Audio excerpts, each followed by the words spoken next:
Metre అంత ఏంది? 23 రూపాయలండి. బోణి బేరం మీదేనమ్మా, చిల్లర లేదు. 100కు కూడా చిల్లర లేదా?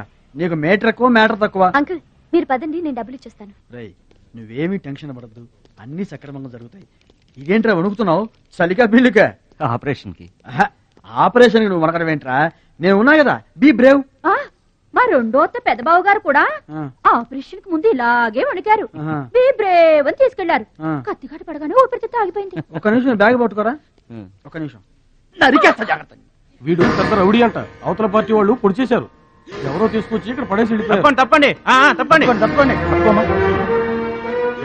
ఇంకా ఊపిరి ఉన్నట్టుందా? మనకెందుకురా, డాక్టర్ గారు చెప్పారు కదా, మార్చులు తీసుకెళ్తాం పద.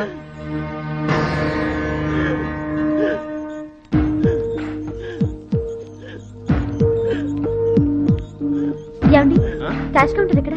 అక్కడ.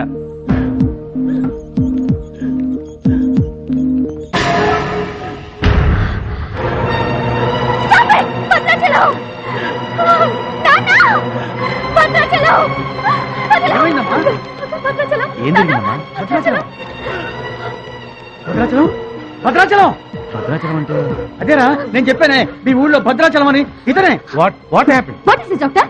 చావు బతుకులో ఉన్న పేషెంట్ ని ఇలాగే ట్రీట్ చేసేది? మీకు తెలియదేముంది, ఇది ప్రైవేట్ హాస్పిటల్. ఇతను పెద్ద రౌడీ షీటర్. ఇటువంటి కేసులు అడ్మిట్ చేసుకో. పైగా ఇతని తరపున ఎవరూ లేదు. డాక్టర్ గారు మేమున్నాం. ఇతను మావాడే సార్. ప్లీజ్ డాక్టర్, ఆలస్యం చేయకండి, వెంటనే ట్రీట్మెంట్ స్టార్ట్ చేయండి. ఇది చాలా క్రిటికల్ కేసు అండి. ఇంచుమించు 2 లక్షల వరకు ఖర్చు అవుతుంది. నో ప్రాబ్లం, ఆ డబ్బు మేం కడతాం. ఏంటన్నయ్యా ఈ పని? మంచి పనే కదమ్మా. నువ్వు బతకడానికి తెచ్చిన డబ్బన్నయ్యా ఇది. నా ఆపరేషన్కి ఇప్పుడు అర్జెంటే ఉందమ్మా. అది కాదు, అర్జెంట్ అయినప్పుడు డబ్బు దొరకదన్నయ్యా. దొరకలేదనుకో, ఇప్పటికే 50 ఏళ్లు బతికేశా, చాలదు.